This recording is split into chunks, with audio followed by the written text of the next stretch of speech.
One night chosen freely, one lie that broke 2 lives, and a love buried so deep that hatred grew right over it like grass.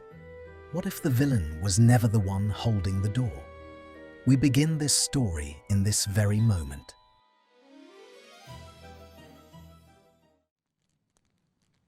The morning of her wedding smelled of lilies and cold rain. Hermione Granger stood before the long mirror in the back room of the little stone church at Ottery St. Catchpole, and she did not recognize the woman looking back at her. The dress was ivory, simple, exactly what she had asked for. No lace at the throat, nothing that scratched. Molly had wept twice already that morning. Ginny had pinned a sprig of something into her hair and called her beautiful in a voice that wobbled, and Hermione had smiled and let her and felt beneath the smile a hollow note she could not name. She told herself it was nerves. Every bride had nerves. The word bride sat strangely on her, like a coat cut for someone else's shoulders. Through the window, the churchyard was grey and dripping, the yew trees black with wet, the gravel path silvered by the morning's rain. Somewhere out there, Ron was pacing in a borrowed coat, sick with nervousness, surrounded by his brothers, and the thought of him should have warmed her. It did warm her, a low, familiar warmth, the warmth of 7 years and a war survived together, of his hand finding hers in the dark of the worst nights. She loved him. She had decided to love him the way one decides to keep a promise. She pressed her palm flat against her breastbone, as though she could quiet the thing beating wrong beneath it. "You'll want your veil," said Ginny, returning with it folded over her arms like something newly born. "Mum says the car's here. Harry's gone to fetch your bouquet. You left it in the vestry, you absolute disaster." "I'll get it," Hermione said. "I want a minute. Just a minute. On my own." Ginny's eyes searched her face, and for a heartbeat, Hermione was sure she'd been read, the way Ginny always read her. But Ginny only squeezed her wrist, careful of the white silk gloves, and said, "1 minute, then I'm dragging you down that aisle myself." The door clicked shut. The room exhaled into silence. Hermione walked the short corridor to the vestry alone, her heels too loud on the old flagstones, the hem of the dress whispering after her. The vestry was small and dim, lined with shelves of mildewed hymn books, and the bouquet lay where she'd abandoned it on a wooden chair. White roses, already browning a little at the outer petals. She lifted it. The stems were cold, and then the air changed. It was a thing she felt before she understood it. A sudden thickening, a pressure against her eardrums, the particular static charge that precedes magic, the way the smell of metal precedes a storm. The hair rose along her bare forearms. She had time to think, "That isn't my magic," and to turn, the roses still in her hand, toward the dark corner by the second door. A hand closed over her mouth.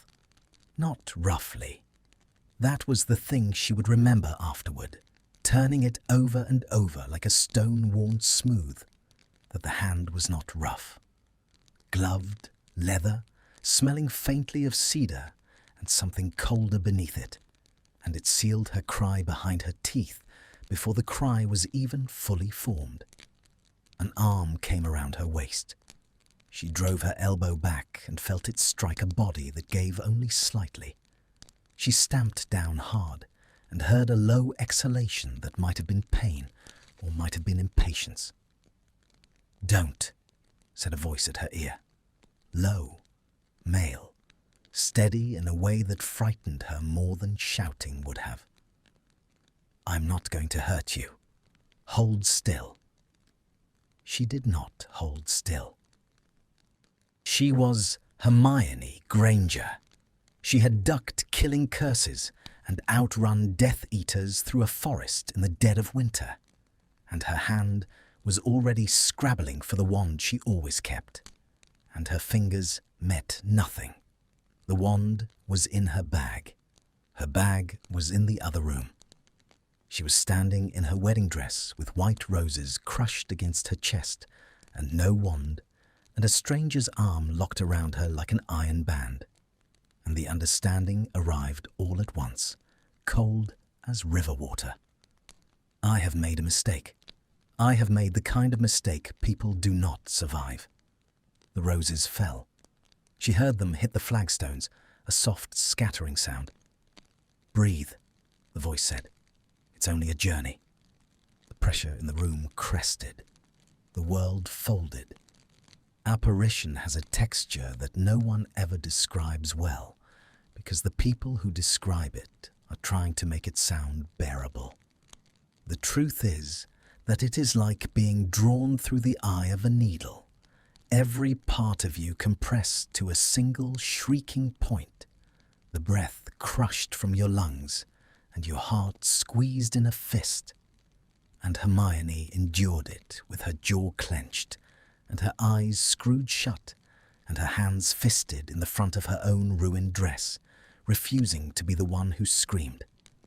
Then air, cold, enormous, salt-laden air, rushing into her lungs all at once. She wrenched free the instant her feet found ground. She stumbled, went down on one knee in wet grass, and came up swinging, turning, fists raised, hair wild around her face, to find herself standing on a windswept headland under a sky the colour of old pewter, and no one there at all. The space where her captor had stood was empty. The wind took her gasp and flung it out over the cliff edge, where far below the sea threw itself against black rocks, with a sound like the world breaking apart and reassembling, over and over, endlessly. Gulls wheeled and cried. The grass leaned all one way under the wind's hand. There was no church. There was no Ottery St. Catchpole. There was no Ron, no Harry, no Ginny in the doorway threatening to drag her down the aisle. There was a cottage. It stood perhaps 100 yards back from the cliff, low and white-walled and slate-roofed, half sunk into the rise of the land as though it had grown there. Smoke rose from its single chimney, snatched sideways by the wind. A light burned in one small window, warm and yellow against the grey.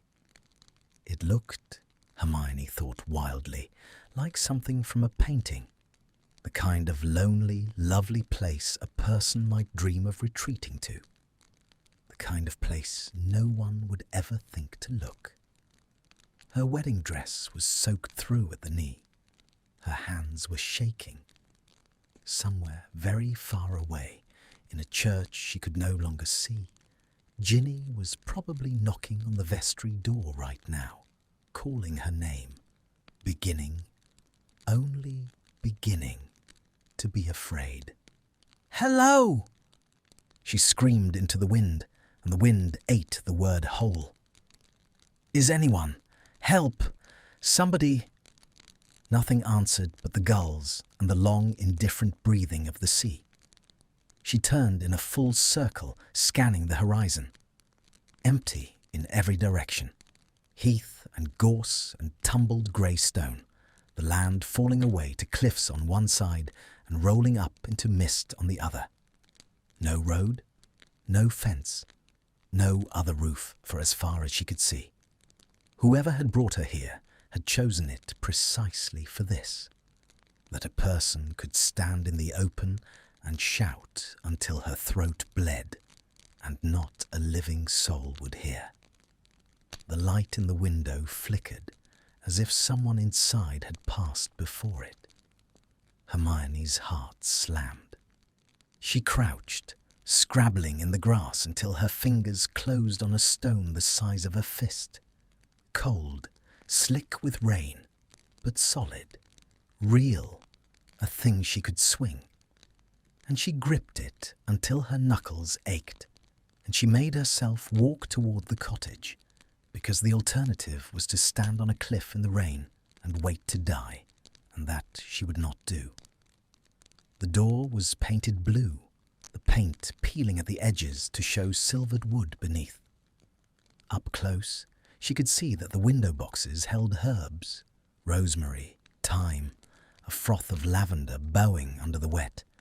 Tended things, loved things. It made no sense. A prison should not have lavender in the window boxes. She raised the stone. She raised her other hand to the latch. The door opened before she touched it. In the gap stood a house elf, small, wizened, with enormous bat-like ears and skin the grey-brown of a walnut shell, dressed not in the usual rag, but in a neat little pillowcase that had been pressed and hemmed. Its eyes were the colour of tarnished coins, and they fixed on her with an expression she had never once seen on the face of any elf in her life. Not fear, not eagerness to please, not the broken devotion she had spent years trying to undo. The elf looked at her the way a jailer looks at a prisoner who has wandered, foolishly, back to the cell. "You is letting all the warm out," it said, in a voice like a rusted hinge. "Come in, miss. Master will not be pleased if you is catching your death before he comes." Hermione did not lower the stone. "Who?" she said, and her voice cracked, and she hated it, and she forced it level. "Who is your master?" The elf's mouth curved. It was not a smile. It was the shape of a smile, worn by something that had forgotten what smiles were for. "That," said the elf, stepping back to let the cold wind pour past it into the firelit dark, "is not for Tibby to say. The fire was the first betrayal." Hermione stood on the threshold with the stone still clenched in her fist, rain sliding cold down the back of her neck, and the cottage breathed warmth at her. Wood smoke and something baking, cinnamon and apple, the smell of a kitchen on a Sunday morning in a life she had not lived in years. Her body wanted to walk toward it before her mind had given permission. She caught herself with one hand against the doorframe, the wood worn smooth as a river stone beneath her palm, and she made herself stay where she was. "I'm not coming in," she said. "Then you is standing in the rain," said Tibby, and turned its back on her and shuffled away into the room with the unhurried gait of a creature who knew with absolute certainty that it held every card. Tibby has soup on. Tibby is not waiting on a wet girl who cannot tell warm from cold. The elf climbed onto a low stool before the hearth and took up a wooden spoon longer than its own arm and began to stir a black pot hung over the flames, and did not look at her again. Hermione stood in the doorway for a full minute. The wind shoved at her back. The sea went on breaking against the rocks below the headland, that vast and patient sound, and somewhere out there beyond the mist was England, was the church, was Ron in his borrowed coat. She thought of running. She turned and looked at the open heath behind her, the gorse beaten flat by the wind, the long grey emptiness with no road in it, and she understood with a cold clarity that running was not an option a sensible person took. She had no wand. She did not know where she was. She did not know how far the nearest house might be, or whether there was a nearest house at all, and the light was already beginning to thin toward evening. To run into that would not be courage. It would be how she died. She stepped inside. She left the door open behind her, a small defiance, a refusal to be sealed in, and she kept the stone in her hand. The room was low and long, beamed in dark oak, the ceiling close enough that a tall man would have had to stoop. A fire of driftwood burned blue and green at its edges, where the salt had soaked into the grain. There was a deep chair by the hearth, with a blanket folded over its arm. There was a table of scrubbed pine. There was a rag rug on the flagstones, and a dresser of blue-painted plates, and on the far wall. On the far wall there were books. Hermione's breath caught before she could stop it. 3 shelves, floor to beam, crammed and overflowing, and she crossed to them without deciding to, the way iron filings cross to a magnet, and she ran her eyes along the spines, and the cold thing in her chest turned colder. Hogwarts. A history. The 1894 edition, the one with the fold-out maps, the one she had wanted since she was 12 and had never been able to find. Theories of Transfiguration by Emmerich Switch, annotated. A complete most potent potions in the original binding, Matilda Bagshot, and beside her a slim volume of Elfric the Eager that Hermione had cited in her last ministry report. Her last report, the one she had filed only 9 days ago, the one almost no one had read. There was poetry. There was Muggle poetry, a battered green Keats, a Tennyson with a cracked spine, sitting on a shelf in a wizard's cottage on a cliff at the edge of the world. There were the exact books she would have chosen for herself if someone had emptied her own mind onto a shelf. Someone had. That was the understanding that arrived now, and it did not arrive gently. It came up through her like cold water rising in a well. This was not a cell furnished at random. This was a cell furnished by someone who knew her, who knew the edition she longed for, the report she had filed, the poet she read in secret when the ministry corridors grew too grey. She turned slowly, the books at her back, and looked at the room again with new and terrible attention. The chair by the fire sat at the precise angle she liked to read in, turned a little from the flame, so the light fell over the left shoulder. The blanket over its arm was quilted, not woven, because woven wool against her skin set her teeth on edge, and she had never told a living soul that, not Ron, not Ginny, not her own mother. There was a footstool. There was a small table at exactly the right height for a cup. Every object in the room was an answer to a question no one had ever asked her aloud. "Who?"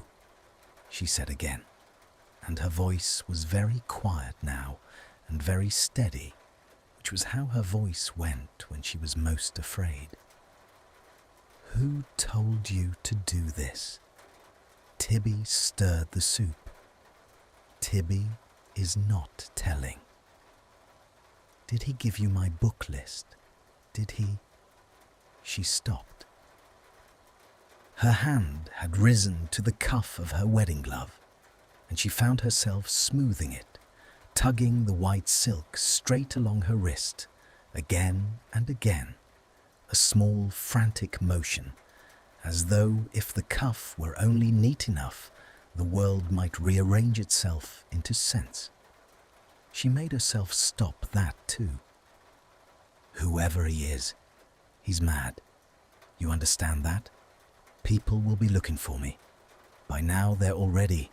Harry Potter is going to come through that door, and when he does..." "No one is coming through that door," said Tibby, without heat, without cruelty, simply stating a fact about the weather. There is wards on this place older than Tibby. There is wards Tibby does not have the words for. You may shout for your Harry Potter until the moon comes up. The wards will eat it. The elf lifted the spoon, considered the soup, added a pinch of something from a clay pot. Sit, eat. You is whiter than the tablecloth. I'm not eating anything you've made. The elf turned its tarnished coin eyes on her, and for the first time something flickered in them that was almost like weariness. Then you is going hungry, it said, and that is your choice, and Tibby will tell Master that you chose it, and Master will look at Tibby like Tibby has failed, and Tibby is very tired of being looked at like that. It returned to the pot. It is parsnip and apple. There is no nightshade in it. If Tibby wished you dead, miss, you would not have lived to see the lavender. That was true. Hermione recognized the logic of it, even as she hated it. If her captor wanted her dead, she would be dead. She had been unconscious to all intents and purposes for the length of an apparition, helpless as a child. And she had woken on a cliff with her heart still beating. Whoever this was did not want her dead. Whoever this was had spent... She looked again at the books, the chair, the impossible 1894 edition, had spent a very great deal of money and a very great deal of attention on keeping her precisely, particularly, specifically, alive and comfortable. That was worse. Somehow that was much worse than wanting her dead. She did not eat the soup, but she sat, because her legs had begun to shake in a way she could no longer hide, and a chair was a chair. And she sat in the deep chair by the fire that was angled exactly the way she liked. And she pulled the quilted blanket over her knees because she was soaked to the bone and her teeth had begun to chatter. And she hated herself for the small animal relief of the warmth. And she gripped her stone and she watched the door. The evening came down over the sea. The light in the small window went from pewter to slate to a deep oceanic blue, and then the blue drained away, and there was only the dark and the fire and the wind. Tibby lit candles, beeswax, not tallow the good kind, the kind that smelled of honey and burned clean, and set them along the mantel and the table, and the room filled with a soft, restless gold that moved on the beams overhead like water. It should have been beautiful. It was beautiful. That was the cruelty of the place, that it had been built to be beautiful, that everything in it had been chosen to soothe her, and that the soothing was a hand around her throat. She did not sleep that night. She told herself she would not sleep, and for a long time she did not, sitting upright in the chair with the stone in her lap and her eyes on the blue door, listening to the sea and the small domestic sounds of the elf banking the fire and washing the pot and shuffling off at last to some unseen corner of the cottage. But the warmth was insidious, and the candlelight was gentle, and her body had been wrung out by terror and apparition and grief, and somewhere in the small hours her chin dropped to her chest, and she went down into a dark that was almost a mercy. She woke at dawn with a cricked neck and a cold cup of soup beside her that she had not seen Tibby leave, and her first thought, surfacing whole and clear before memory had time to soften it, was, "Ron will think I left him at the altar." It struck her harder than the abduction had. The abduction was a thing that had been done to her, and her mind could hold it as a problem to be solved, a wrong to be answered. But this Ron standing at the front of that church in his borrowed coat, the music starting, the doors opening, and no bride coming through them. Ron's face as the minutes stretched and stretched, and the whispers began. Ron, who had loved her clumsily and faithfully through a war and after it, left to stand alone before everyone he knew and conclude that she had not wanted him enough to come. That was a wound she had not been braced for, and it opened in her all at once, and she pressed the heel of her hand hard against her mouth, so the elf would not hear her make a sound. She would not cry. She refused to give the cottage that. She got up. She went to the small window, the one with the light in it, and she looked out at the morning. The rain had stopped in the night, and the sky over the sea was awash of cold rose and grey, and far out on the water a single fishing boat sat motionless, too far to hail, too far to be anything but a cruelty shaped like hope. Hermione pressed her palm flat to the cold glass and stared at it until her eyes ached.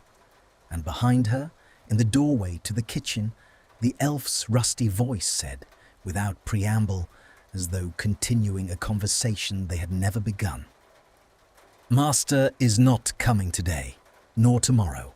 Master is a patient man." A pause, and the small clink of crockery being set down. "He says you is to be made comfortable. He says you is to have time. Tibby does not understand it.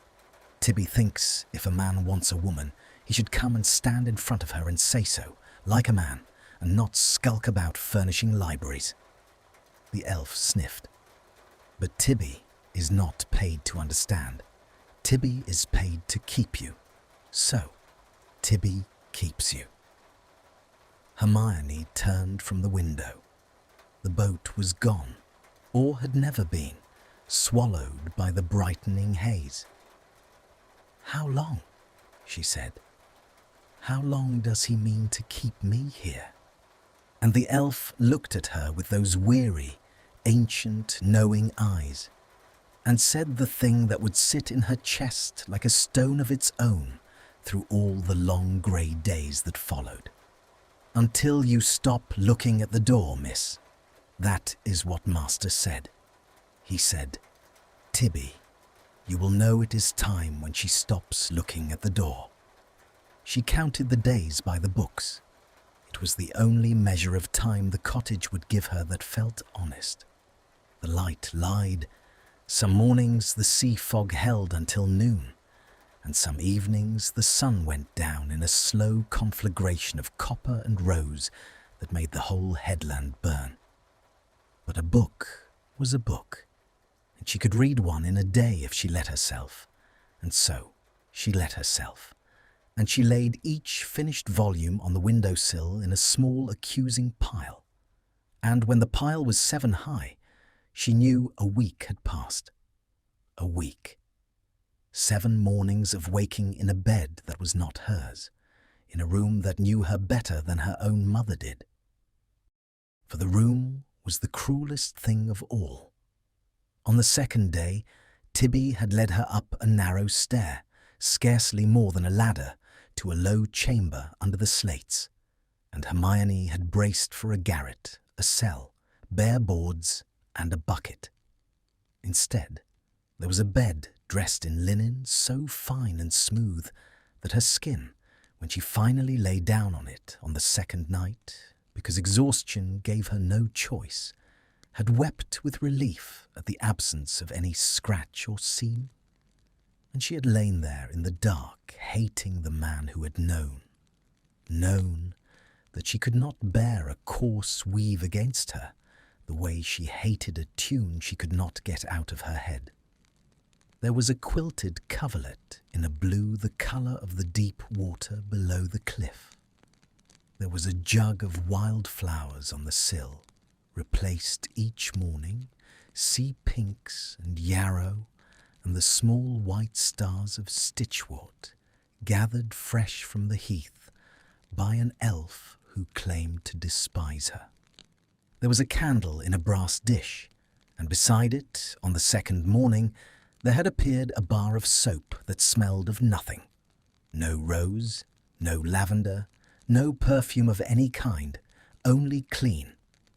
Because she had told Ginny once, years ago, in a shop in Diagon Alley, that scented soaps gave her a headache. She had stood in that little room with the unscented soap in her hand, and she had felt the floor tilt under her, because the list of people who could have known that detail was 3 names long, and not one of them was a man who would steal her from her wedding. So she set herself to escape, because to do otherwise was to sit in the warm and go quietly mad. She tried the door first, the blue door, in the grey hour before the elf woke, and found that her hand would not close on the latch. Not that the latch was locked. Her fingers simply slid from it, again and again, as though the iron had been greased with something her skin could not grip, some old and clinging charm that turned her intention toward her. She tried the windows.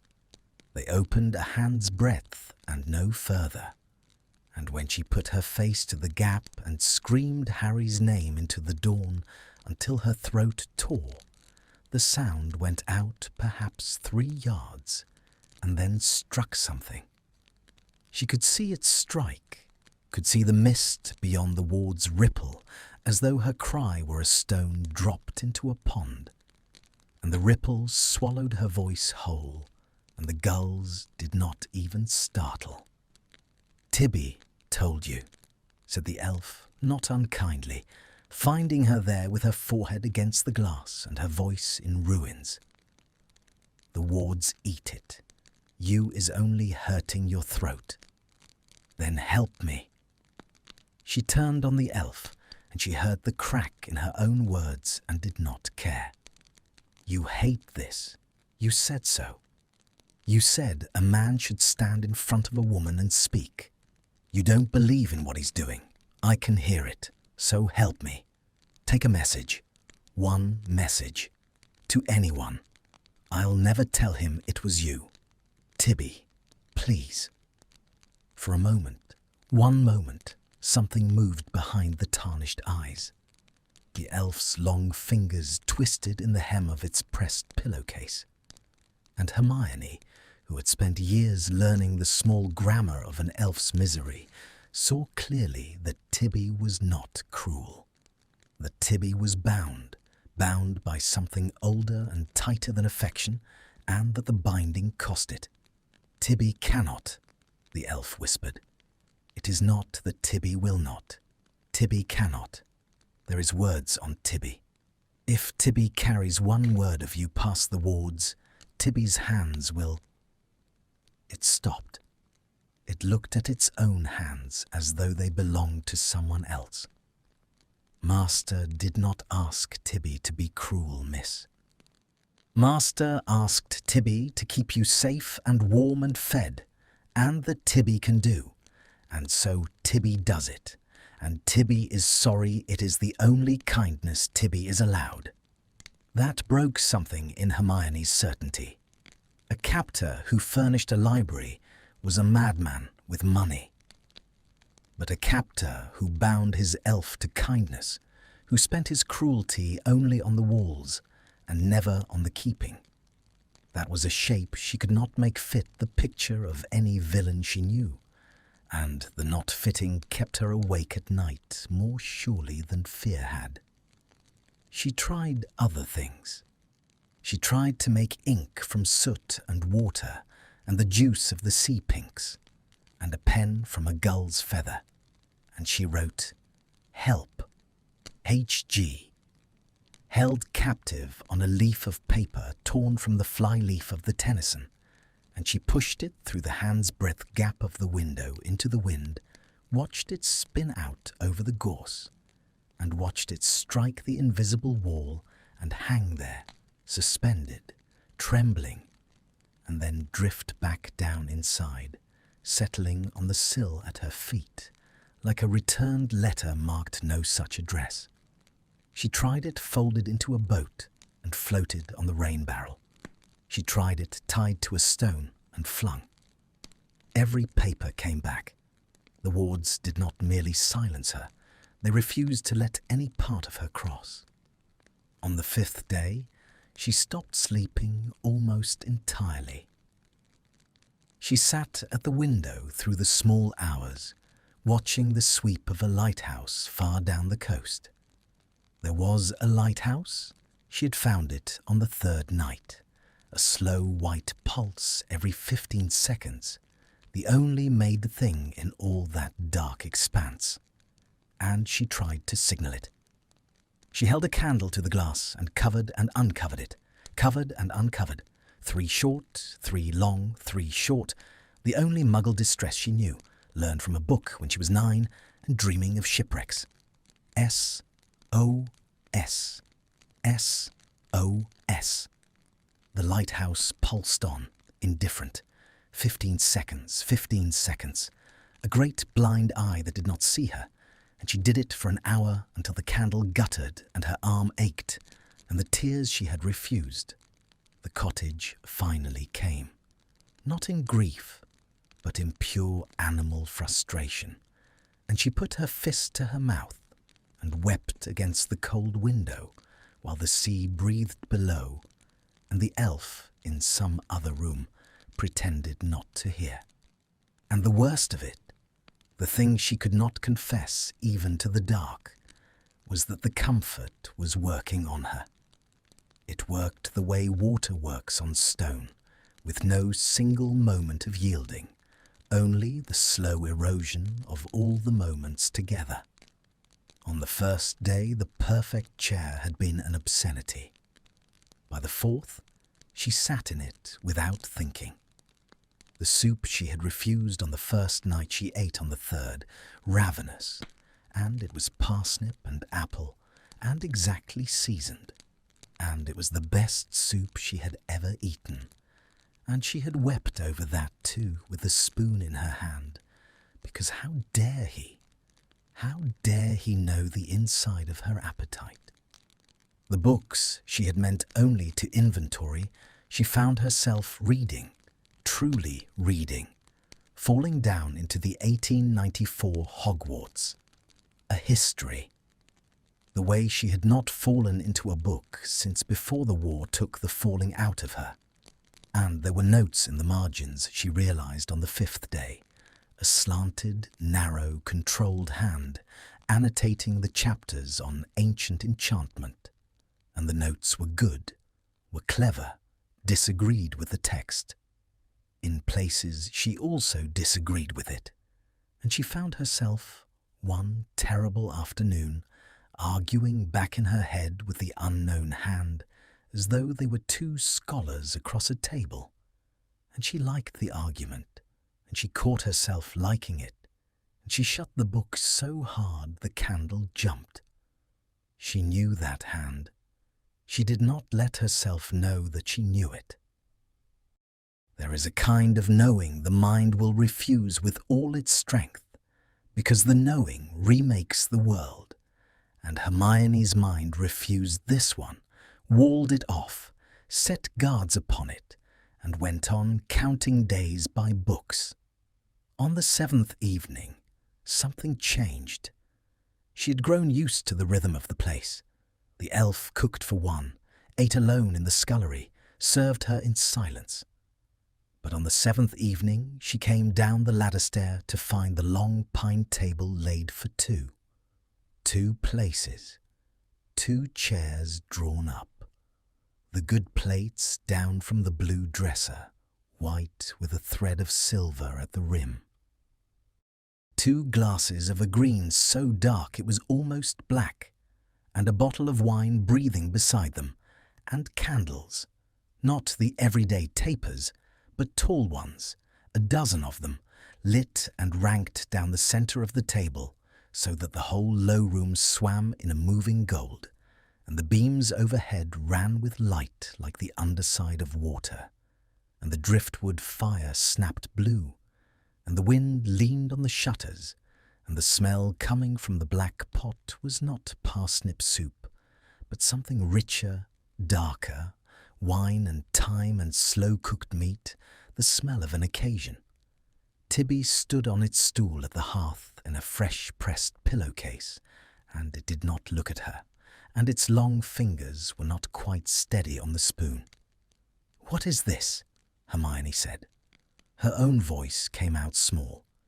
The hair had risen on her arms again, that old static charge, though no magic moved in the room that she could feel, only her body, knowing before she did. "Master is coming," said Tibby.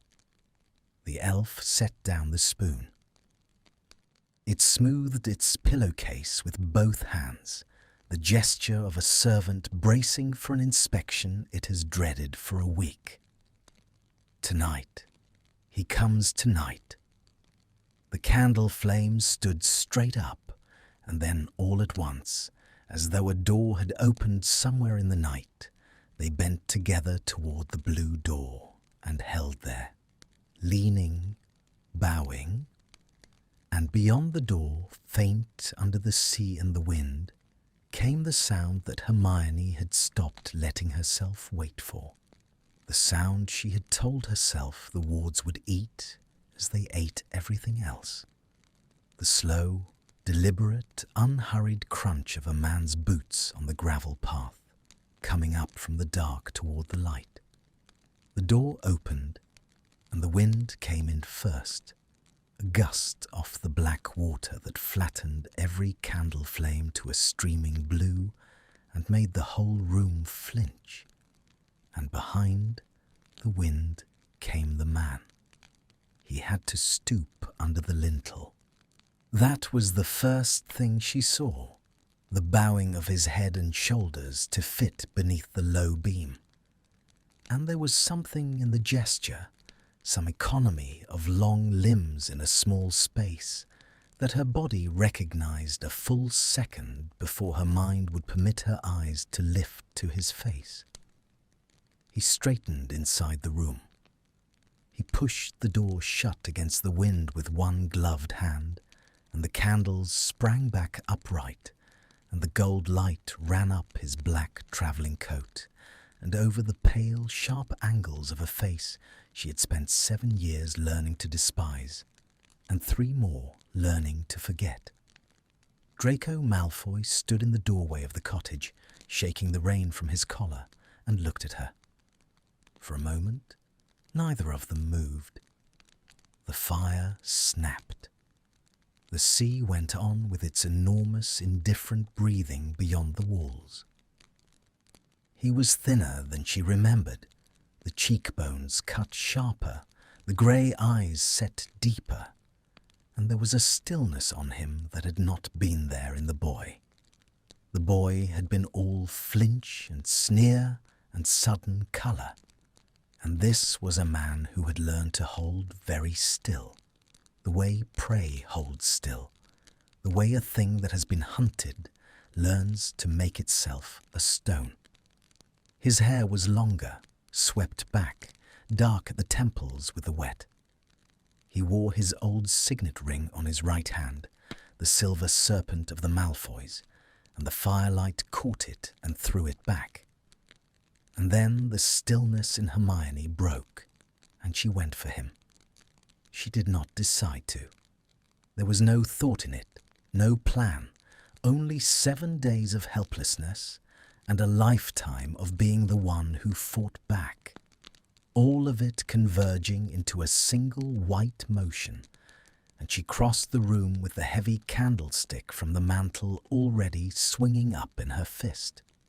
She had time to see his eyes widen, not with fear, with something almost like grief, as though he had known this would come and had dreaded it and could not blame her for it. And then she swung the brass full at his head with everything she had. He caught her wrist. He did it without apparent effort, his gloved hand closing around her forearm and turning the blow aside as easily as a man turns aside a child's, and the candlestick struck the doorframe instead of his skull, and rang and fell, and she struck at him with her other hand, her nails, and he caught that too, and held her, both her wrists in his hands, her body close to his, and her chest heaving, and he did not strike back. That was the thing that undid her fury and remade it into something worse. He did not strike back. He did not even tighten his grip beyond what it took to keep the next blow from landing. He simply held her at the precise distance from which she could not hurt him, and he looked down into her face, and his own face was white and stricken and unbearably calm. "You don't have your wand," he said quietly, "and I'm not going to give you the chance to find one. So you can keep doing that, Granger, and tire yourself out, and I'll keep stopping you, and we'll both be exhausted, and nothing will be different. Or you can stop and sit down and eat and let me explain. Those are the only two ways this evening goes." "Explain." The word came out of her in a tearing whisper. She wrenched against his hold, and it did not give. "You stole me from my wedding. Ron is... They think I left him. They think I..." Her voice failed. She would not let it fail. She dragged it back up. "There is no explanation. There is nothing you can say. Let go of me." "If I let go, will you sit down?" "Let go of me." He let go. He simply opened his hands and stepped back, deliberately, putting the breadth of the table between them, and stood with his arms loose at his sides, offering himself unguarded. And that was a calculation too, she understood, even in her rage.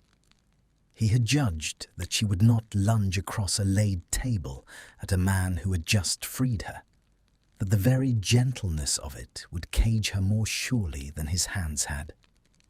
And he was right, which made her hate him, and the hate was clean and good, and she clung to it because beneath it was a thing with no name, and she did not want to look at the thing. "Sit," he said. "Please. The food is the only honest thing in this house, and Tibby has been cooking it since noon." A muscle moved in his jaw. "I have a great deal to say, and I will say it badly, and I would rather say it across a table than across a battlefield." She did not sit. She stood with her hands shaking at her sides, and she said, "Why?" "Sit, and I'll tell you." "Why?" "The books. The soap, the linen, the chair, all of it. How do you know?" She stopped. Her hand had risen again to the cuff of her dress, the same ruined wedding cuff she had been wearing for 7 days, and she caught it tugging the silk straight, and she fisted it instead. "How do you know what books I want? How do you know I can't sleep on wool? Nobody knows that. Nobody." Something crossed his face then, something that aged it, and he looked away from her, into the fire, and the firelight lay along the side of his face and showed her, for one unguarded instant, an expression she had no category for. It was not triumph. It was not cruelty.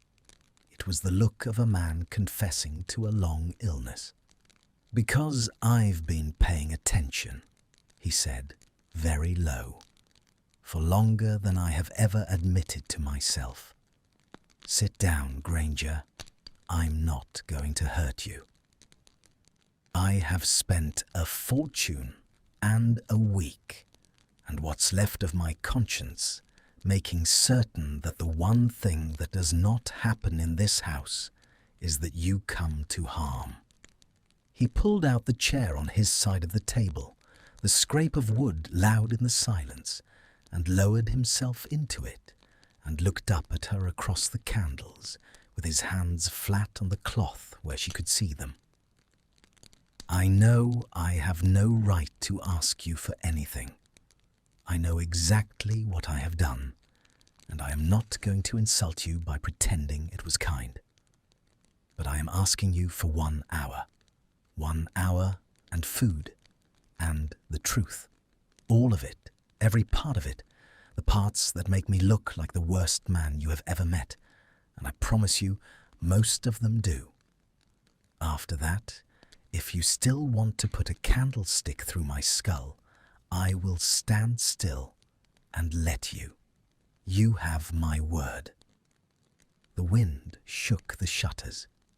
Tibby, forgotten on its stool, began very quietly to ladle the dark, fragrant stew into the 2 waiting bowls, as though the world had not just been remade. And Hermione, who had every reason to keep standing, who had sworn to herself through 7 nights at that cold window that she would give this house nothing, found that her legs had decided for her. She sat. She lowered herself into the chair across from Draco Malfoy, with her spine straight as a wand and her chin high and her eyes burning into his, and she folded her hands on the table to stop them trembling, and she said, in a voice scraped down to its iron, "1 hour, and if you lie to me even once, if I catch you in even one lie, Malfoy, I will know. You taught me how to recognize a liar a long time ago. Talk fast." He looked at her for a moment longer. The candle flames stood between them, a small wall of moving gold, and through it, his grey eyes held hers without flinching, and something in him seemed to gather itself, the way a man gathers himself at the top of a high place before he steps off. "All right," Draco said softly. He reached out and turned his wineglass a half turn on the cloth, watching the dark liquid catch the light, and he did not drink. And when he spoke again, his voice had dropped to something she had to lean toward to hear, something with the worn smoothness of a confession made 1,000 times in the dark and never once aloud. "Then I'll start where it started, which was a corridor in our 2nd year, when you walked past me with your arms full of library books and your nose in the air and called me a coward in front of half the school. And you were right, and I went back to my dormitory, and I couldn't understand why being right made you the only person whose opinion I had ever in my life actually wanted." He lifted his eyes to hers. "I have been trying to stop wanting it for 11 years, Granger. Sit still, and I'll tell you how badly I failed." The stew went cold between them while he talked. He talked with the way a man unburies something, slowly at first, brushing the dirt from each word before he set it down, and then faster, as though once the digging had begun, he could not bear to stop until the whole shape of it lay exposed in the candlelight. And Hermione sat with her hands folded and her wine untouched, and she listened, and she watched his face, because she had told him she would catch a lie, and she meant it, and she watched for the flicker, the slide of the eyes, the over-smooth phrase, and it did not come. "6th year," he said. "You'll remember what I was that year. I had a thing I was meant to do, and I was failing at it, and it was going to get my mother killed, and I used to go up to that room, the one that becomes whatever you need, and one afternoon I needed quiet so badly I could have wept, and I went in, and you were there." His thumb moved on the stem of the glass, back and forth, a small unconscious worrying. "You didn't see me. You were at a table with a book and a candle, and your hand in your hair, the way you do it, twisting one piece round and round when you're working a problem. You don't know you do that. And the light was on you. And I stood in the doorway and I thought, I am going to die or go to Azkaban before the year is out. And the last clean thing I will ever have wanted is for that girl to look up. He breathed. You didn't look up. I left. And I hated you for it, because hating you was the only way I knew to hold a feeling I had no permission to feel. You called me mudblood, Hermione said. Her voice was flat and cold, and it cut the warm room like a wire. For years, in front of people, you watched your aunt carve the word into my arm in your own house, and you stood there and you said nothing. The thing that crossed his face then was the worst thing she had seen yet, worse than grief, a flinch that went all the way down. His knuckles whitened on the glass until she thought the stem would snap. He set it down very carefully, as a man sets down something he no longer trusts his hands to hold, and he looked at the white cloth, and he did not reach for an excuse. Yes, he said, I did. I stood there. I have stood in that room 10,000 nights since, and I have never once managed to make myself move, no matter how I rearrange it. There is no version of me in that memory who is anything but a coward, and I have stopped trying to find one because finding one would be a lie, and I told you I wouldn't lie to you tonight. He lifted his eyes. They were wet, and he did not wipe them, and he did not let the tears fall, holding them in some last reflex of pride, and his voice, when it came, was very steady and very quiet. I am not telling you any of this to be forgiven, Granger. I have no map to forgiveness. I don't believe there is a road from where I stood that day to where you'd have to let me arrive. I'm telling you because you asked me how I know what books you love, and the answer is the same answer to everything. That I have spent my whole adult life watching you from across rooms I had no right to be in, learning you the way other men learn a language they'll never get to speak. And tonight is the first and last time I will ever say any of it to your face. She should have hated it. She had walked into this evening armored in hatred, had sat down at his table wearing it like mail. And she found, as he spoke, that the hatred would not stay welded to him the way it had stayed welded to the idea of him for 11 years. The idea of Malfoy was a simple thing, a cold, sneering thing she could despise without effort. But the man across the candles was not simple. The man across the candles had wept without permission and refused to wipe his face, had answered her worst accusation by laying his own guilt bare instead of dodging it. And there is a particular and terrible intimacy in watching a person you have hated refuse to defend themselves. It takes the hatred and leaves you holding it with nowhere to set it down. You followed my work, she said, slower now, feeling her way. At the ministry, the Elfric citation, that report was barely read, Malfoy. 3 people requested it. I requested it under another name. He almost smiled, and the almost smile was the saddest thing about him. Your argument on the binding clauses was the best thing anyone has written on elf law in 50 years, and the ministry filed it in a drawer because it had your name on it, and your name makes them nervous. I read it 4 times. I disagreed with your 4th section, and I was wrong, and I knew I was wrong by the end of it.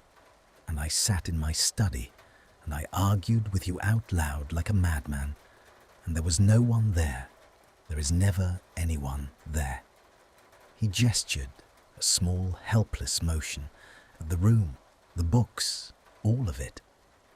Those annotations in the margins of the history, you found them. I saw it in your face on the 5th day. The candle jumped. Those are the arguments I have been having with you for years, with no one to have them with. I built this whole house out of the inside of your head, Granger, because the inside of your head is the only place I have ever wanted to live, and I have never had the courage to so much as knock. The candle between them had burned down to a stub, and Tibby crept in unseen and replaced it and crept out, and neither of them marked it. Then why? Hermione said, and her voice was not iron now. It had gone low and uneven. Why like this? If you'd come to me, if you had ever once, in all those years, simply come to me and said a single word of this, you'd have hexed me into the next county, he said, and you'd have been right to. Don't pretend, Granger. You're the only honest person I've ever met. Don't start lying to spare me. If Draco Malfoy had walked up to you in a ministry corridor a year ago and said, I think I have loved you since I was 12, you would have laughed, and then you would have been afraid, and then you would have gone home to Weasley and told him there was something wrong with me, and you'd have been right on all 3 counts. He shook his head. I know I have done an unforgivable thing tonight. I knew it when I planned it. I am not a good enough man to have found a better way, and I'm not going to stand here and tell you the ends justify it, because they don't, and you'd see straight through me if I tried. This was the act of a desperate man who had run out of better selves to be. That's all it was. That's all I am. He stopped. The fire had sunk to a deep red glow, and the wind had eased, and there was only the slow heave of the sea below, and the small guttering of the candle, and the 2 of them in the failing gold, closer now.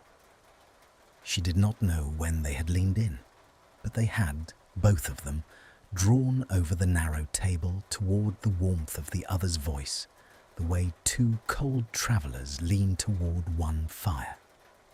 Say the rest of it, she whispered. You said you'd tell me all of it. There's more. I can see there's more. You're holding something back. I can. There's nothing back. He said it too quickly. For the first time all evening, something moved behind his eyes that was not grief, that was nearer to fear. And he covered it, smoothed it over, reached for his wine at last, and drank. There's nothing back. I've told you everything that matters. I love you. I have loved you since I was a child and didn't have the words, and I have loved you as a man with all the wrong words, and this is the only week of my life I will ever have spent near you. And tomorrow it ends, and I wanted, for 1 week, I wanted to know what it was to keep you warm. He set the glass down. His hand, she saw, was not quite steady. That's the whole of it. That's everything. Ask me anything else, and the answer is some version of the same.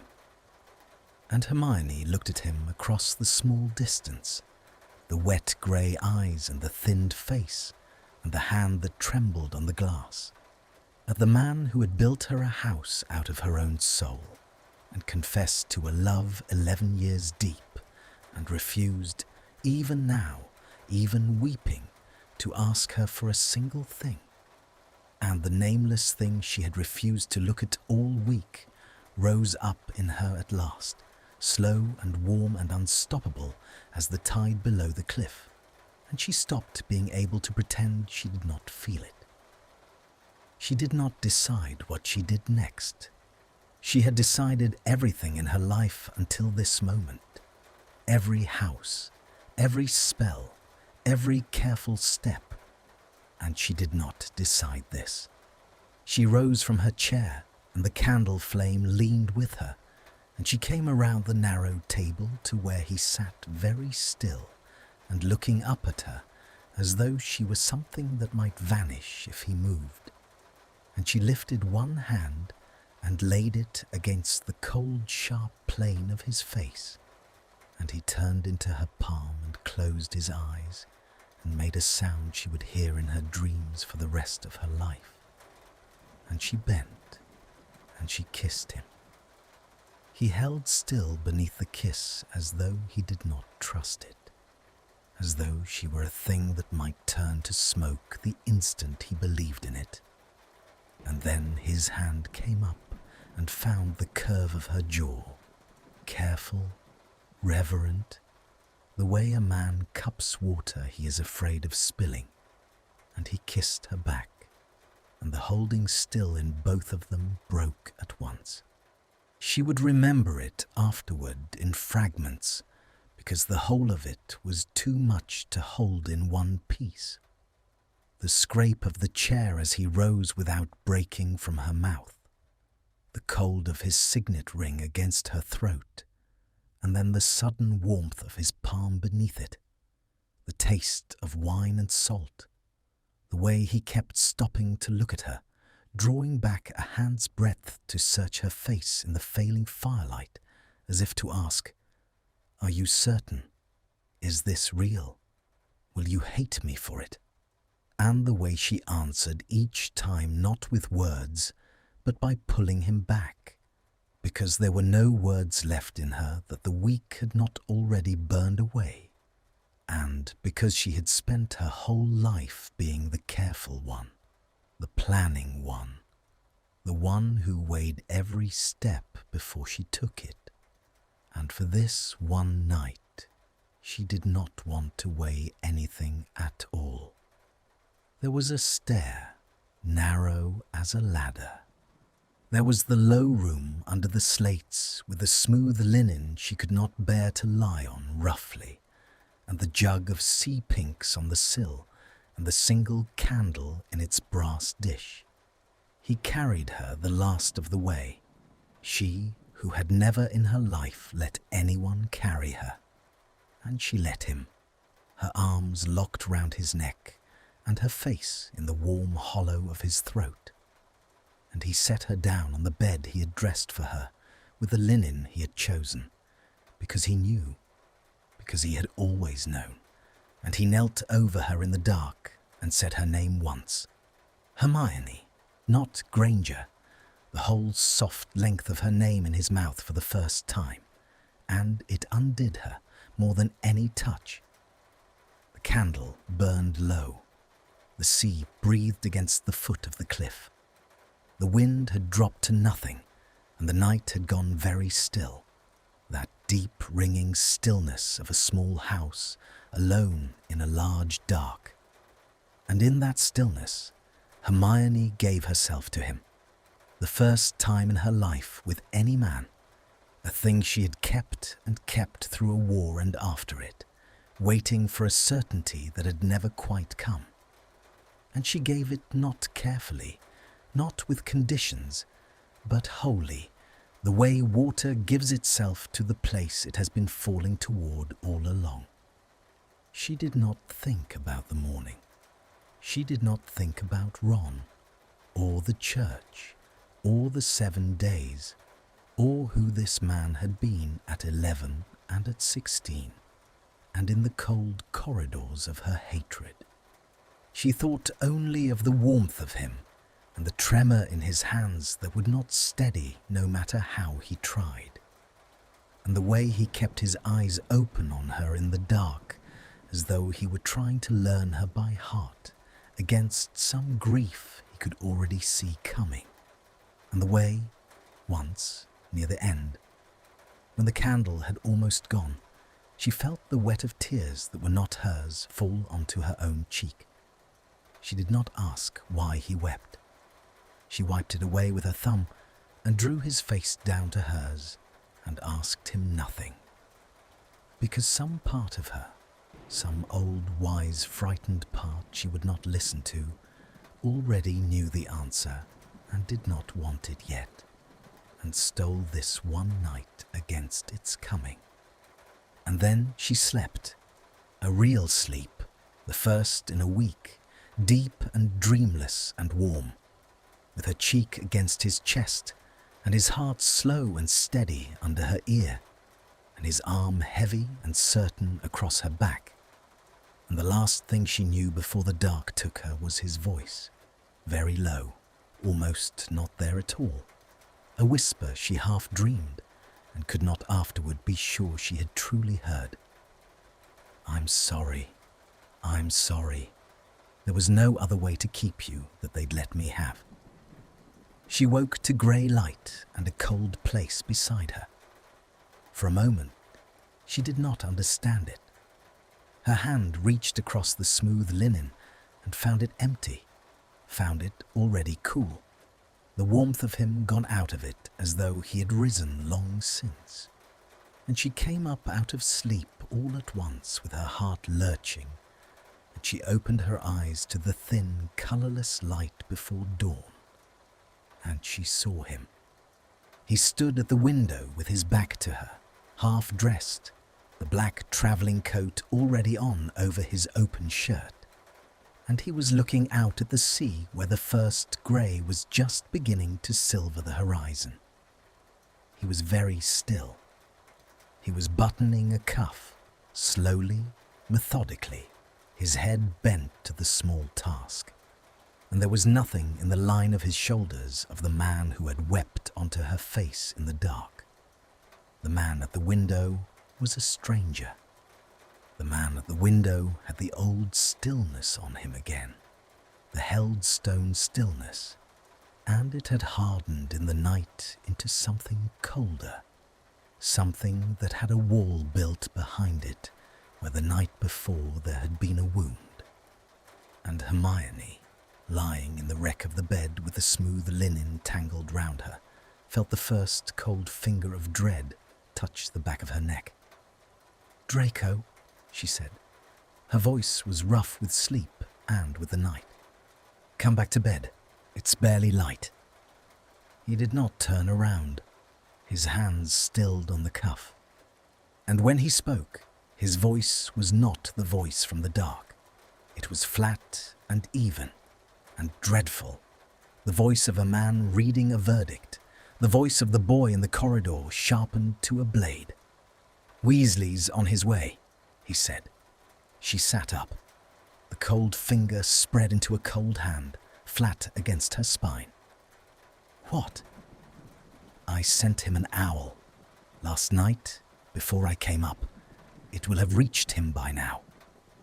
He drew the cuff straight, and she saw with a lurch that it was the same small straightening gesture she made with her own sleeve when the world stopped making sense.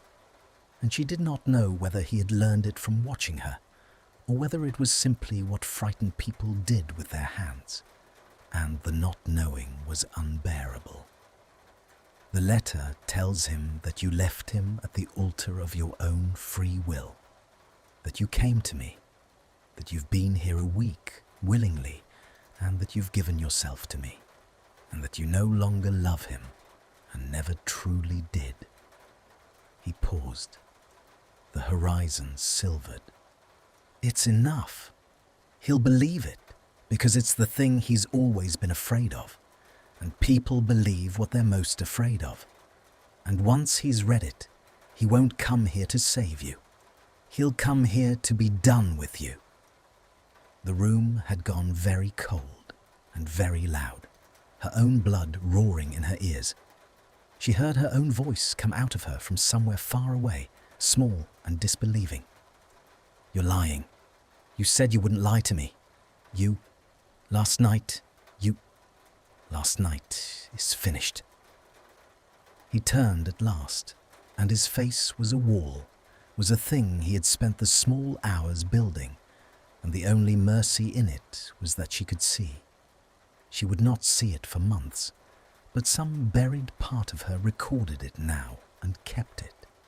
That the building had cost him everything, that there was a man drowning somewhere behind the flat grey eyes, and that he was holding the wall up by main force so that she would not see the man drown. I have what I wanted. You understand? I wanted one night. I have had it. The rest of this was always going to end this morning, exactly like this. And you're a clever woman, Granger. You'll work out the arithmetic soon enough. That a Malfoy doesn't keep what he steals, he only proves he can take it. He lifted his coat collar against a cold that was not in the room. Tibby will see you to the road when Weasley's gone. Don't come looking for me. There won't be anything left to find. And he crossed the room toward the stair, and he did not look at her. And Hermione came up off the bed with her whole body shaking, and the smooth linen falling away, and 11 years of fury, and one night of love both detonating in her at once.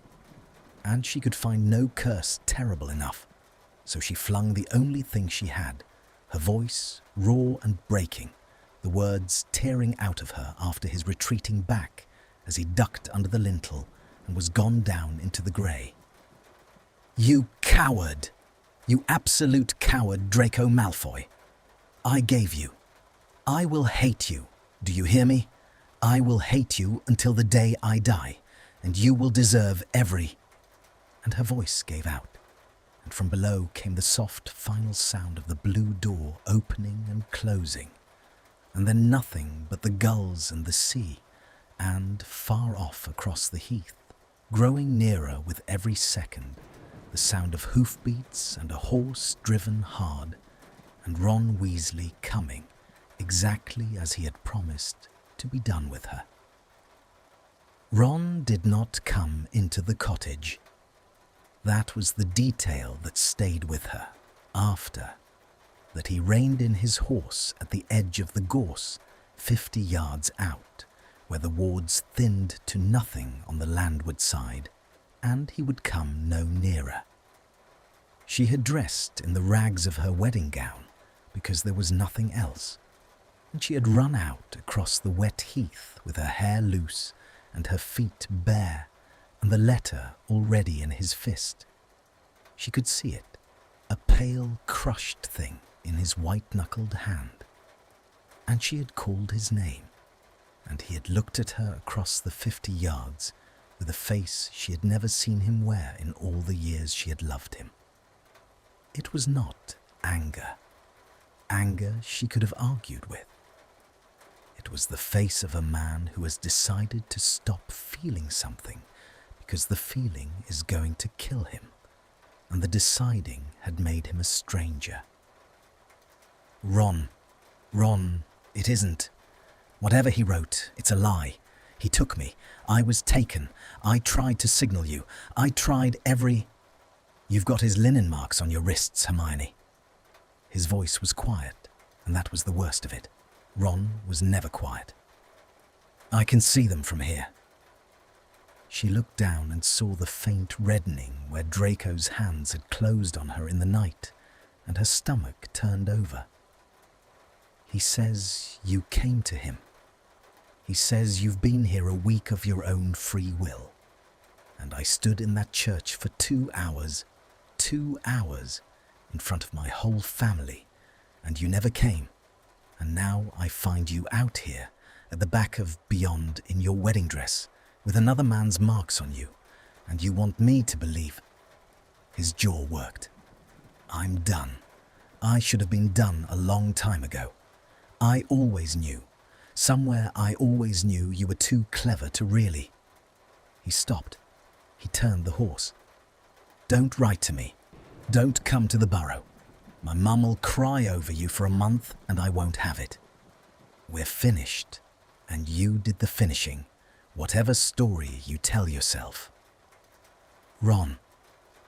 She ran toward him and struck the ward, the same invisible wall that had eaten her voice for 7 days, and it threw her back into the wet grass. And by the time she had scrambled up, he had already wheeled the horse and put his heels to it, and she screamed his name into the morning, and the wards ate that too, and she stood on the headland in her ruined gown and watched the man she had meant to marry ride away from her across the heath, and not once look back, and the sea kept breaking on the rocks below as though nothing at all had happened, because to the sea nothing had. That was the day her life broke. She did not break that day. That came later in pieces over weeks. But the thing that had been her life broke cleanly in two on that headland, and everything after was the other half. Tibby took her to the road, as Draco had said it would. The elf would not meet her eyes, and once, only once, it caught at the hem of her gown with one long finger, and whispered, "Tibby is sorry, miss. Tibby is so sorry." And then it disapparated and left her at a crossroads in a county she didn't know. And she walked 4 miles to a village and used a stranger's hearth and the last shred of her composure to flew herself home. The story was everywhere within a week. Hermione Granger, war heroine, had jilted Ronald Weasley at the altar and run off to a love nest by the sea with Draco Malfoy. The prophet ran it for 9 days. There were drawings. Harry came to her flat and stood in her doorway with his hands in his pockets and his face wretched, and he said, "I don't believe it, Hermione. I don't. Tell me what happened and I'll believe you." And she opened her mouth to tell him, and found she could not. Found that the truth, said aloud, sounded exactly like the lie. That I was kidnapped and then I slept with him willingly was a sentence no one living could be made to understand, least of all herself. And so she said only, "It's complicated, Harry," and watched the last clean thing in his eyes go cloudy with doubt, and let him leave believing the worst, because the worst was at least simple, and the truth was a thing with no shape she could hand to anyone.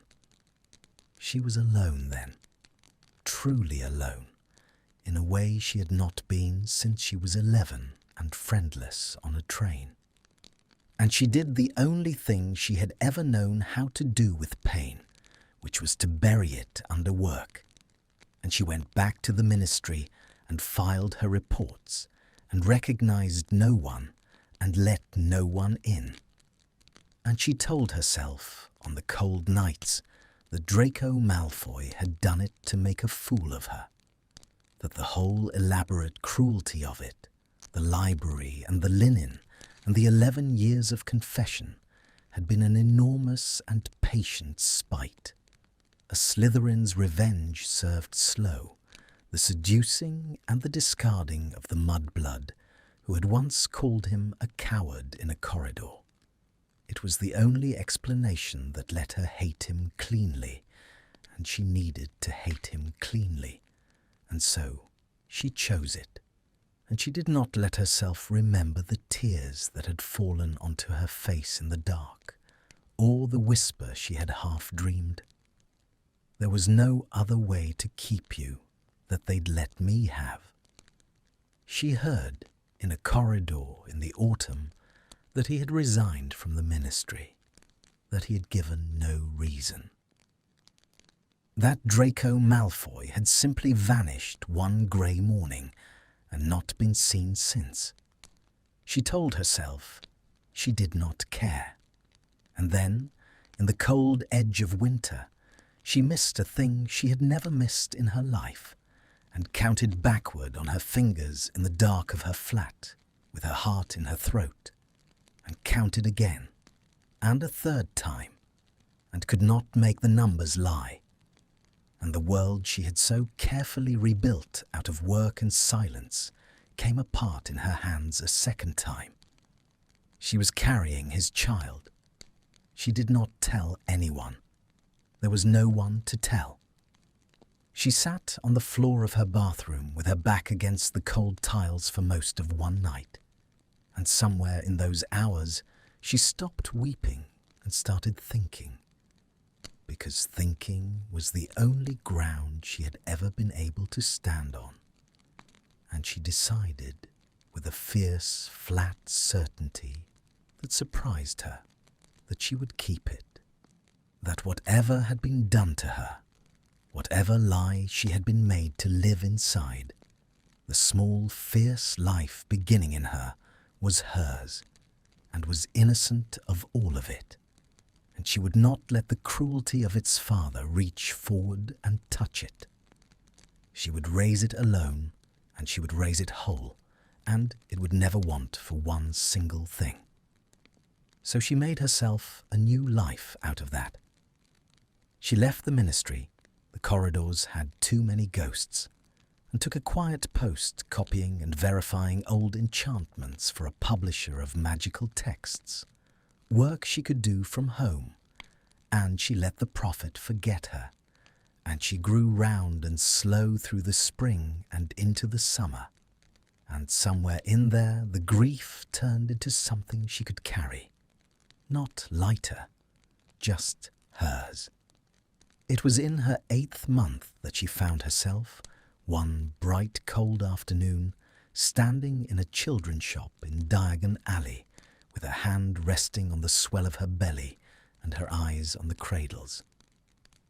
There was a particular one, dark wood, with stars carved along the headboard, and she stood in front of it for a long time, imagining the small weight that would lie in it before the summer was out.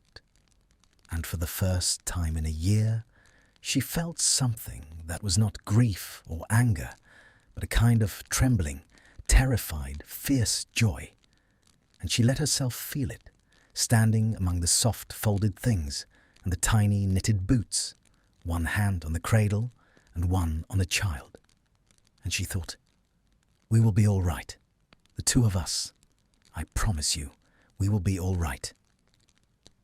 And the bell over the shop door jangled wildly, and a small voice cried out her name across the whole shop in a tone of such raw desperation that every head turned, and Hermione spun round to see, standing in the doorway in a filthy, unpressed, torn pillowcase, its ears drooping and its great eyes streaming, the last creature on earth she had ever expected to see again. Tibby. The elf crossed the shop at a stumbling run and flung itself at her feet and seized the hem of her coat in both shaking hands, heedless of the staring strangers, and looked up at her with a face ruined by weeping, and the words came out of it in a broken rush. Miss Hermione, you has to come. You is the only one. Tibby has tried everything, and Tibby cannot. Master is dying, miss. Not with a knife, the slow way, the bottle way. He has freed all the elves. He has sent them all away. He sits on the floor and he does not eat, and he drinks, and he drinks, and he will not stop, and he is dying. Miss, and Tibby came back. Though Master freed Tibby too, Tibby came back because there is no one else who can make him stop. And Tibby does not understand why, but Tibby knows. Tibby has always known that the only thing in this whole world that man wants to live for is you. She should have refused.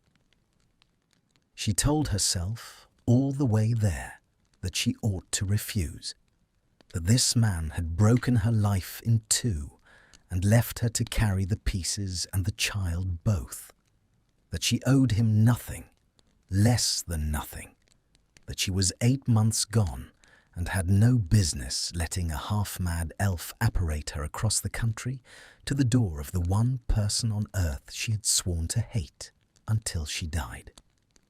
She went anyway. She did not let herself examine why. Some questions are safer left in the dark, And a woman who has been lied to as thoroughly as Hermione had been learns not to trust her own reasons. But she went, one hand cradling the great weight of her belly, and the other locked in Tibby's small, desperate fist, and the world folded and unfolded and let them out into a cold blue dusk on the gravel sweep before Malfoy Manor. She had not been here since the war. The memory rose up, the drawing room, the chandelier, the curved silver blade, and her own screaming, and she set her jaw against it and would not let it have her. The house was dark. Every window was black save one, low on the ground floor, where a restless red light flickered, a fire, untended, dying and being fed and dying again. The great wrought gates stood open and unguarded. The gravel was furred with weeds. There was a stillness over the whole estate that was not peace, but its opposite, the stillness of a thing abandoned to itself. And Hermione stood in the dusk and looked up at the dark pile of stone where a man was drinking himself to death by a single fire, and she did not go in. "Tibby," she said quietly, "I'm not going in. Not yet. I want to hear him first. The truth, the real truth, the thing he wouldn't tell me.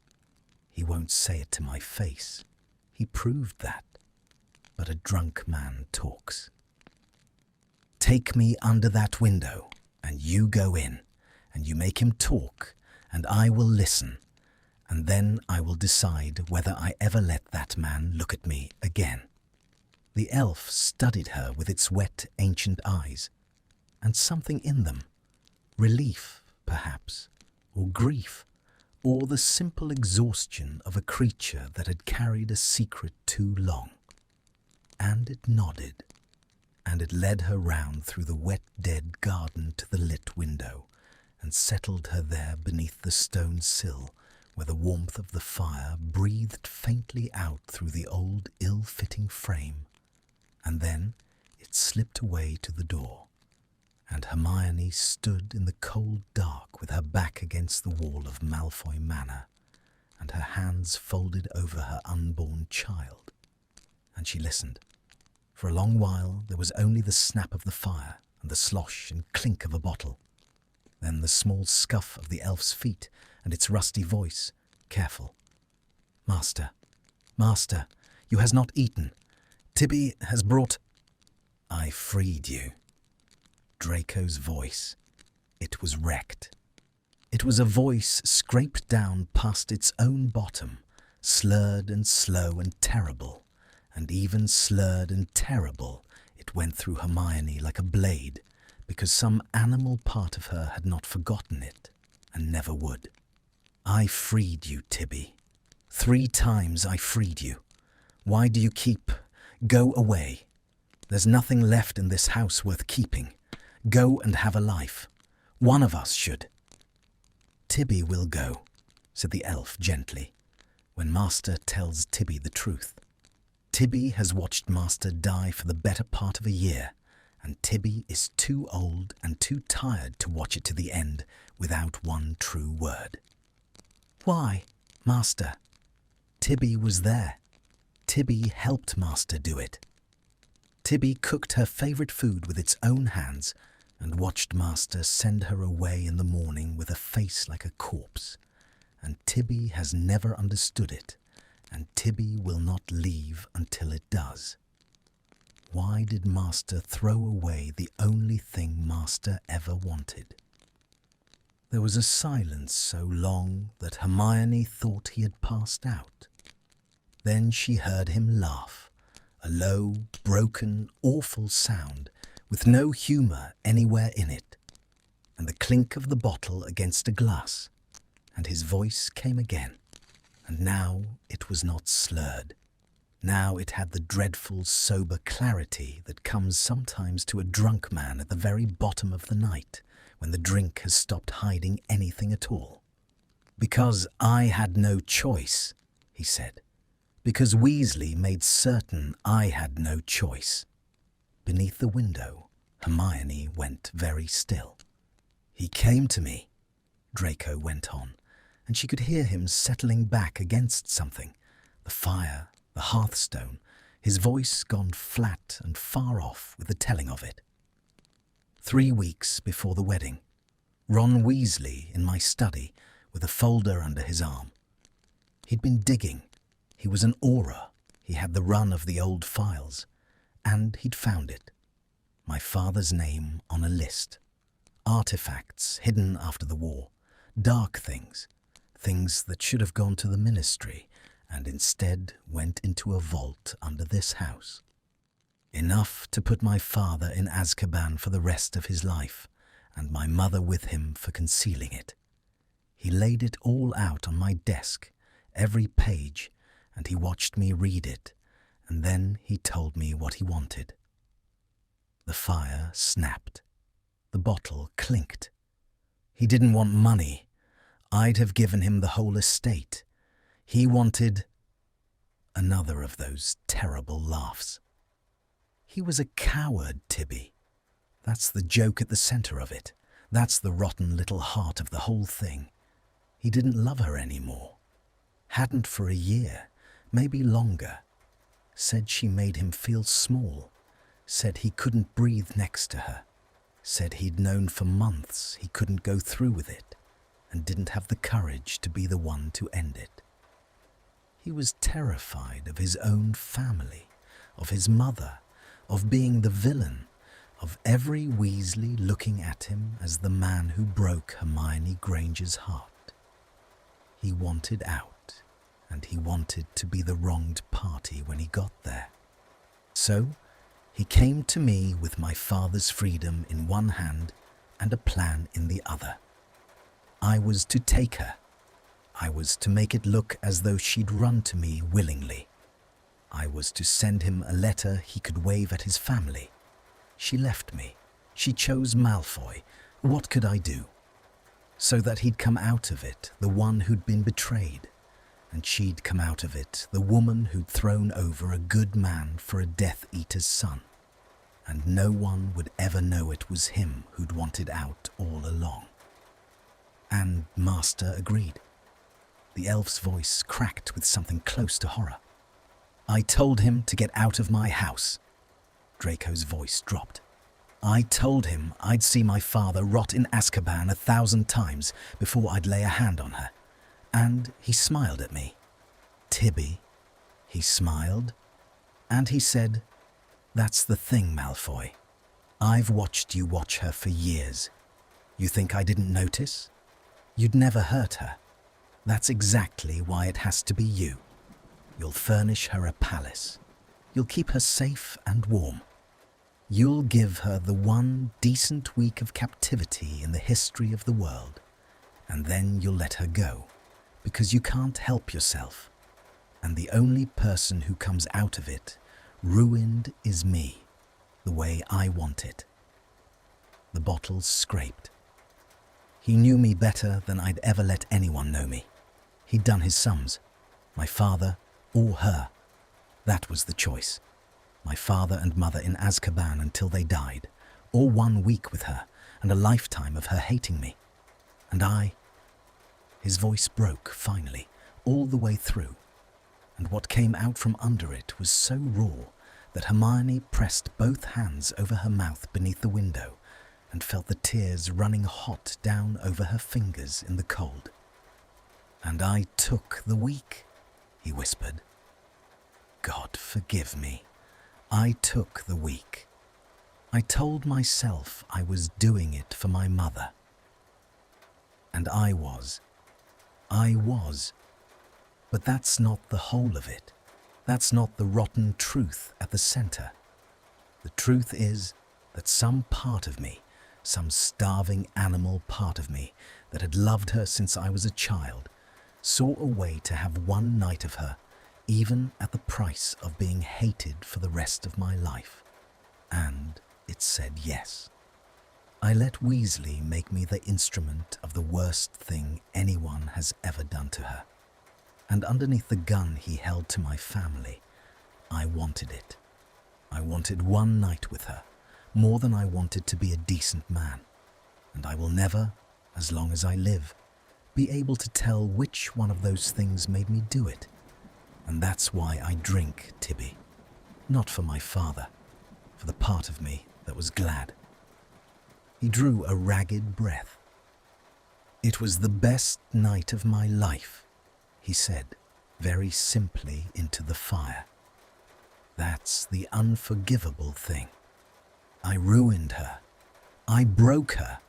I sent her back into a world that would tear her name to pieces, and I would not give back 1 minute of it, because for one night, the only person I have ever loved looked at me as though I were a man worth loving instead of the thing I am. And his condition, the last twist of his knife, was that I could never go to her again, never explain, never let her know it was Weasley, never clear my name at the cost of hers being cleared too, because the moment the truth came out, he'd be the villain, and so I was bound to silence, bound to let her hate me, bound to let her believe I'd done it all for sport. And I have kept it. A year, I've kept it. I freed the elves, so there'd be no one left to make me eat. I've been trying to drink my way to a place where I don't have to keep being the man who did that to her. And I can't get there, Tibby. I can't get to the bottom of it. There isn't one. And the door came open. He did not see her at first. He was on the floor by the hearth, as the elf had said, his back against an armchair, a bottle loose in one hand, and the firelight raw on a face she scarcely knew. Gaunt, grey, weeks unshaven, the eyes sunk and red-rimmed and wet, and Hermione Granger stood in the doorway of the room where she had once been tortured, 8 months heavy with his child, her own face wet, her whole body shaking with a fury and a grief that had finally, after a year, found the thing it had been searching for. He turned his head. He saw her. He saw the swell of her belly in the firelight, and the bottle slipped from his hand and rolled, and the dark spirit ran out across the floor unheeded, and every drop of colour went out of his ruined face, and he made a sound that was barely human, and Draco Malfoy went down from the armchair onto his knees on the bare stone, and stretched out one shaking hand toward her without daring to come a single inch closer, and began, brokenly, helplessly, to weep. She did not go to him, not at first. She stood in the doorway with her hand braced on the frame and her child heavy beneath her heart, and she let him kneel there on the cold stone with his hand outstretched and his face running with tears, and she made him bear the full weight of her looking at him, because she had borne the full weight of his lie for a year, and the scales of the world were a very long way from level. "You let me hate you," she said. Her voice did not shake. That surprised her. She had thought it would. "For a year. You let me think you'd done it for sport. You let Harry doubt me. You let the whole world call me. And you knew. Every single day you knew the truth, and you let me carry it alone." She came one step into the room.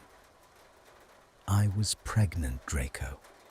I sat on a bathroom floor and decided to raise your child by myself, because the man who fathered it was a monster who'd seduced me to make a fool of me.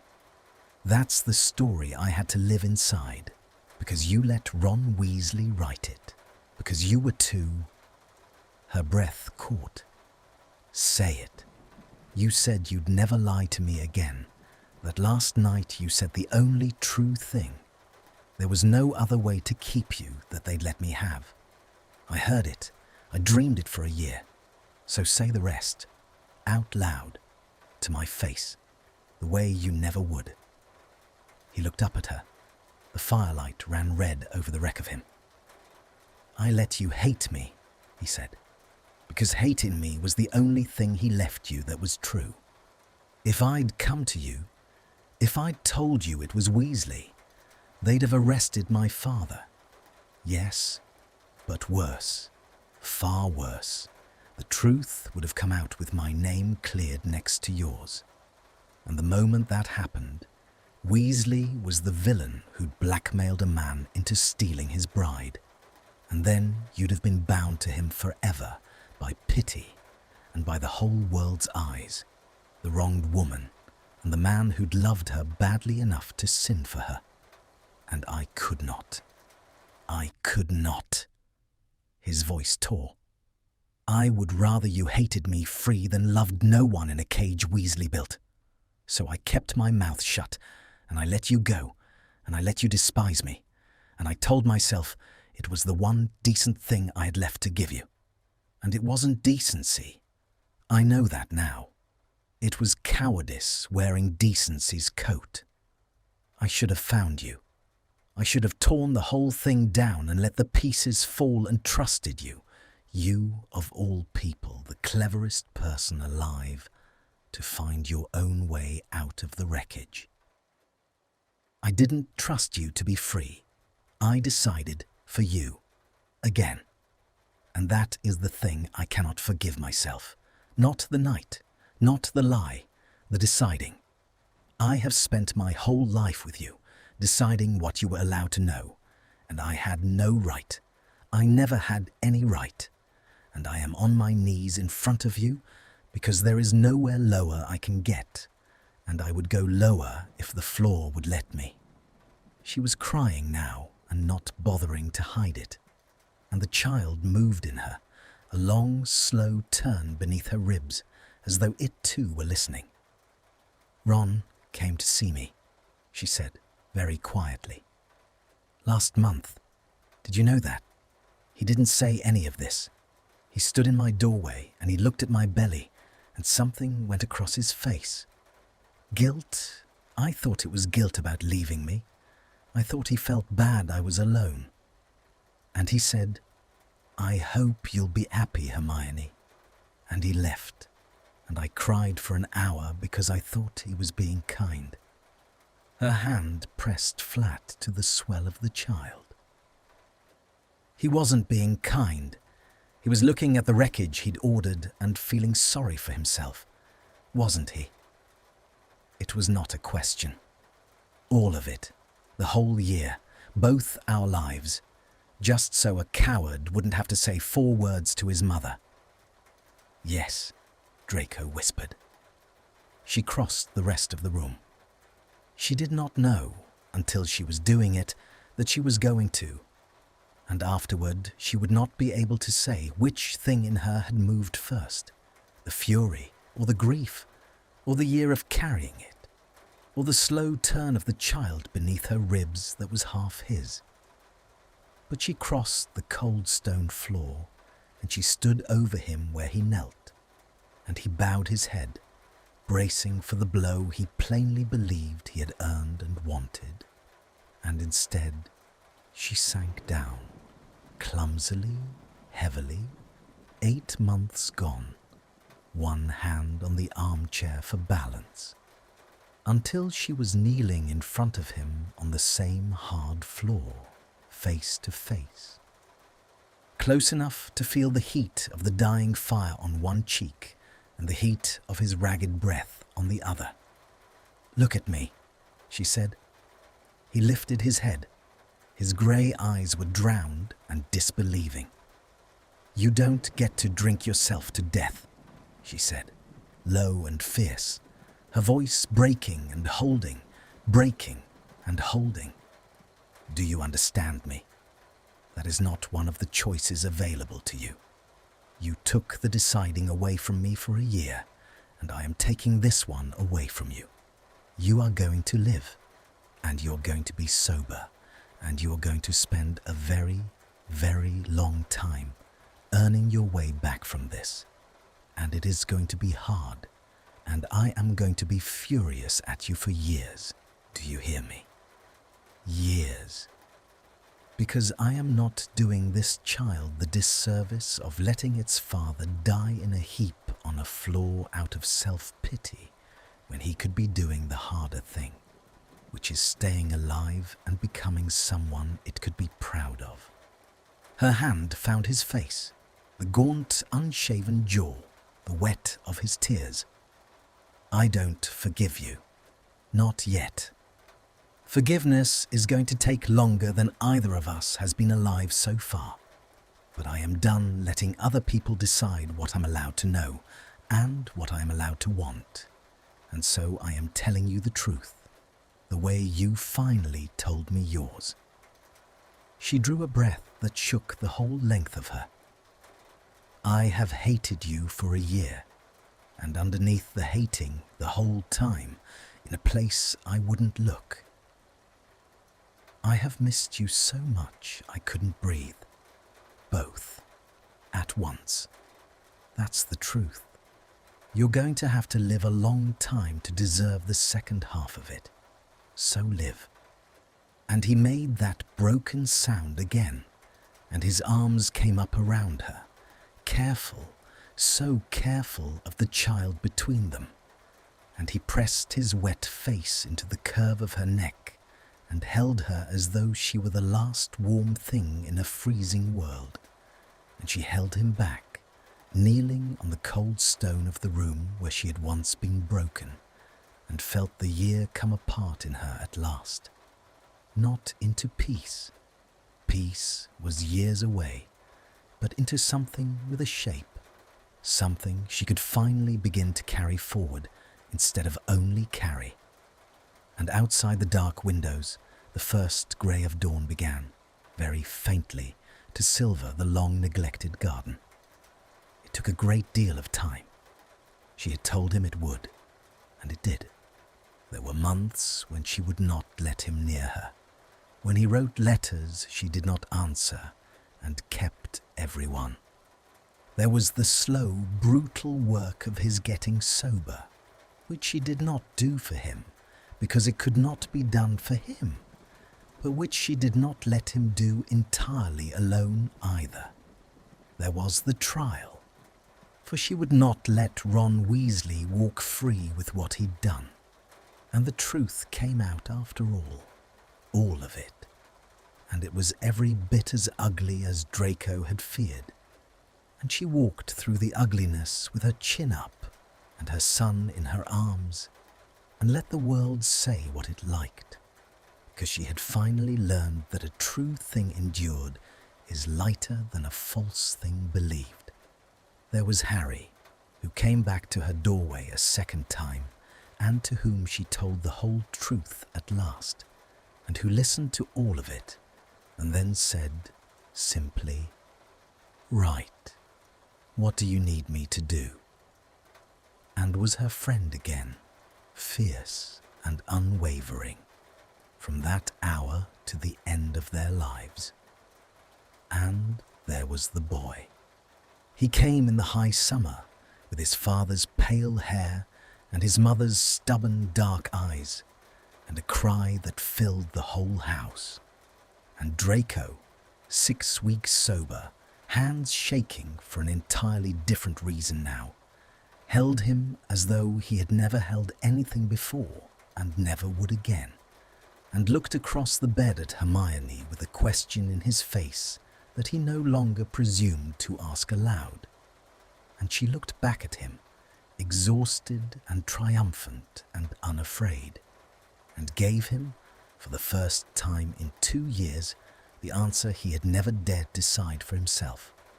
She reached out and took his hand. The years did the rest, as years do, slowly in the small, unremarkable accumulation of ordinary days that is the only thing forgiveness has ever actually been made of.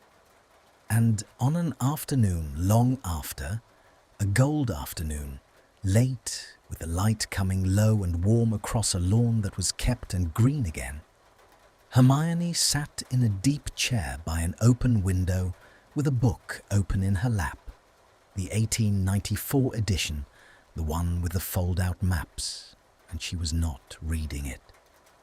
She was watching out the window, where a fair-haired boy of 5 ran shrieking with laughter across the grass, and a man chased after him with a soft red ball held high, letting himself be caught, going down into the green with the boy on top of him, in a tangle of arms and joy, while the boy crowed in victory, and the man laughing under him, helpless and unguarded and wholly happy, bore no resemblance at all to the wrecked thing she had once found, kneeling on a cold stone floor, except in the eyes, which still, even now, went soft and disbelieving every single time they found her.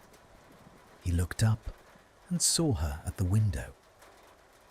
He grinned and swung their son up onto his shoulders and came toward the house through the long gold light, and Hermione marked her place in the book she had not been reading and rose to meet them, and the warm air came in through the open window smelling of cut grass and the sea far off, and everything between them, at long and patient last, was well.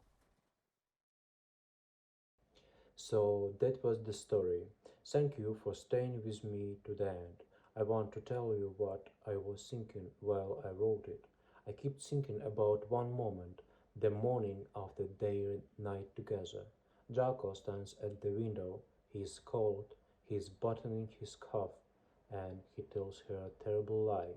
He breaks her heart on purpose. I wrote that scene slowly because I knew a secret the listener did not know yet. I knew he was lying to save the people he loved. I knew it was costing him everything, but she could not see it. And that heart is right. He is what I learned while writing this. Sometimes the villain is not the loud one, not the one who steals you. Someone, the real villain, is the quiet one, the coward, the one who is too afraid to tell the truth. So he lets someone else carry the blame. And here is a moral I think. We judge people too fast. We decide who is good and who is bad. But we do not always see the whole story. We do not see the gun behind the door. We do not see why a person does a cruel thing. Hermione hated Draco for a year, and under that hate she missed him. Both things were true. People are like that, real people, messy. Two things at once. So before you hate someone, ask the one question: what part of the story I am not seeing? Thank you for listening. I will see you in the next one.